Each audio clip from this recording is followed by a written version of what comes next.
All right, Collyn, let's get straight to it. A win for South Carolina certainly doesn't hurt, but how much does that win tonight against Missouri help this Gamecock team in terms of trying to somehow keep some type of postseason hopes alive? Yeah, it keeps whatever hope there is alive. A loss would be detrimental to your tournament case. A quad 3 loss at home to one of the teams with one of the worst records in the league, bottom 4 team. So you needed to win it. Now it's a matter of how much does this help you in the net, if at all. The efficiency metrics, which the net takes into account, weren't great from this one, but South Carolina found a way to win. And at this point, if you're South Carolina, all you can do is keep winning, and then you let the chips fall where they may. That's the next step. Is now you got to go to Auburn, and Auburn would be an even bigger win on the road against I think a top 10 or 15 team in the net right now, which is a big tournament metric. They're top 15 in just about everything right now. So going on the road and getting a win there would be absolutely massive. But tonight you needed to win this game just to keep things going, to avoid a losing streak. And they did it, and that's something that South Carolina desperately needed going into the final regular season game and then into, obviously, the league tournament. And I hate doing this. I absolutely freaking hate coming up with these popsicle scenarios because at the end of the day, it's like, all right, let's see what happens. But for the sake of the conversation, just hear me out. If they do not beat Auburn, where does that put South Carolina's possibilities of making some type of postseason play? Do they have to just win the conference tournament? I mean, have we got to that point? Or is there a possibility when you're talking about potentially NIT that they could go in, depending on how they match up in the conference tournament, they're able to get, 2 or 3 wins? Or is it pretty much you have to be able to beat Auburn if you want any type of postseason aspirations? I mean, to get to the NCAA tournament, a win against Auburn probably surges your net ranking a lot. Which, again, we talk a lot about the net. There are other metrics out there. The net just the kind of most forward-facing for the tournament, and South Carolina is ranked in the 90s there. So getting a win at Auburn helps. I still think there's work to do in the league tournament. You have to go out there and win, a lot. It's not one of those where if you win one game, you're in or whatever. I think they have a decently strong NIT resume right now. It's just a matter of, can you hold on to it? Can you solidify it? And listen, these wins and losses don't happen in a vacuum. The good news is if South Carolina keeps winning, other teams will keep losing, or other teams will lose and might fall out of the tournament, giving South Carolina chances to move into the conversation, or vice versa. Other teams could surge ahead of them and earn a spot more so than maybe South Carolina. So these losses don't happen in a vacuum, but regardless of what happens against Auburn, you're going to have to do some damage in the league tournament. And if you lose to Auburn, that damage has to be even more to compensate for that loss on the road. And you mentioned the NIT. They're building up a strong NIT case right now. If they fall down to Auburn, look, because we know if they're able to win this game, it's going to be tremendous from an NCAA tournament standpoint. If they lose this game against Auburn, how much work? I know you don't want to exactly say, all right, hey, it's 2 wins, and then we come back later. Oh, Collyn said it had to be 2 wins, and they don't get in. But do you look at it as at least 2 wins potentially in that tournament? Yeah, you'd probably have to win 2 if you beat Auburn, which is a very tough task. Auburn's one of the best teams in the country, a national championship potential team. To go onto their court and do that on a senior day would be really tough. But you're probably looking at 2, maybe 3 wins in the league tournament, depending on who you beat. Which is a really tough task for South Carolina, just given the depth of this league. Can they do it? Sure. I've seen crazier things happen, but it's still a tough test regardless of what happens on Saturday to get in, just because some of those efficiency metrics that take into account offensive efficiency margin don't rate South Carolina as highly as a strength of schedule or a strength of record or a KPI or things like that are beneficial to South Carolina because they've won these games. The efficiency metrics are the ones that are dinging that resume right now. So how do they do it? They have to go down to Auburn, a team that for the majority of the season has been ranked top 10.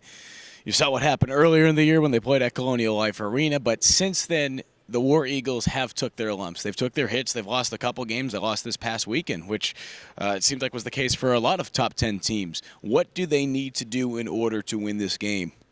They have to. Well, I think Auburn's 15-0 at home this year. I mean, it's a team that does not lose at home. And South Carolina, if they go in on senior day and do it, and against a team that has not lost at home this year, would be absolutely massive. You have to contain their guards. Their guards kind of make everything tick because they're the ones that are tasked with getting the ball to potential #1 overall pick Jabari Smith, to maybe SEC Player of the Year Walker Kessler. So if you contain them and limit them in terms of their easy passes and disrupt that flow of the offense, and get into the open court, you have a shot. South Carolina played better in the second half against Auburn compared to what it was in the first half, but that was at home. So you're going to have to find a way to really contain those guards if you're going to have a chance against Auburn Saturday on the road in what's going to be a really, really tough environment. Before we wrap things up, following the game, Frank Martin shared that he was very close to hanging it up, not just at USC, but hanging it up with coaching altogether after what took place last season. He also shared that he wasn't too thrilled of how he was treated by some people, but at the end of the day, he's a big boy. He understands that comes with the territory of the job, but he was disappointed with that. He was disappointed that his team quit on him, and those were his words. I say that to you, Collyn. How have you seen Frank be able to flip things going into from last season, to flip the script and to get his team to this position, a team that was projected to finish 12th, 9 new players, 8 new scholarship guys? You hear guys like James Reese share that if it wasn't for Frank, maybe he wouldn't have come home to South Carolina. You hear guys like Keyshawn Bryant talking about how he had a meeting with Jermaine Couisnard at the beginning of the season and said, hey, look, we have to be the two guys that set the tone and be able to bring that joy back to Frank. How have you seen that with Frank this season, and do you see that being a positive right now? Because I say that because I'm sure there's some people still saying, you know what? I'm not satisfied right now with Frank. Yeah, I mean, he recruited more guys his speed, guys that fit his MO. Eric Stevenson, James Reese, Devin Carter, Jacoby, these guys that kind of fit his mentality, and I think that's revitalized him. He's, regardless of if they make the tournament or not, he's back to being more of what we saw from Frank Martin his first 8 years here compared to what he was last year, and he was a shell of himself, dealing with COVID twice. His team quit on him. They were losing. It's never fun.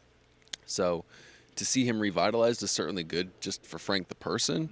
And now it's a matter of, can you go out there and execute in crunch time? And he's got a team that he really likes, that he doesn't want to stop coaching them. So it will be really, really interesting to see how it goes. But for a person, it's good to see him rebound and be at peace with, like he says, be at peace with who he is and the team he's coaching. And last thing I'll ask you, is there any updates with Gigi that you can share right now, or is it still steady in terms of the last thing that you posted on Gamecock Central? If you haven't checked that out, be sure to go check it out. I know you had an opportunity to speak with Gigi himself a week ago. You also had a chance to be able to speak with his father.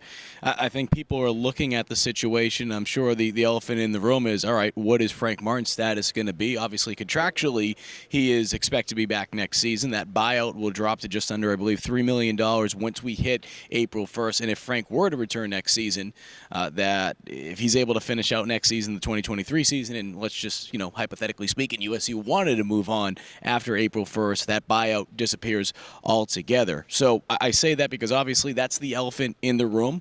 I don't think that is anything too crazy. I think people know what's going on with that. But, I mean, outside of that, do you kind of look at that saying, all right, Gigi's eyeing that, but he also has hopes to be able to make an announcement sooner rather than later? Yeah, I mean, I would anticipate an announcement. He plays in the state title game on Thursday. We're recording this Tuesday night, so Thursday.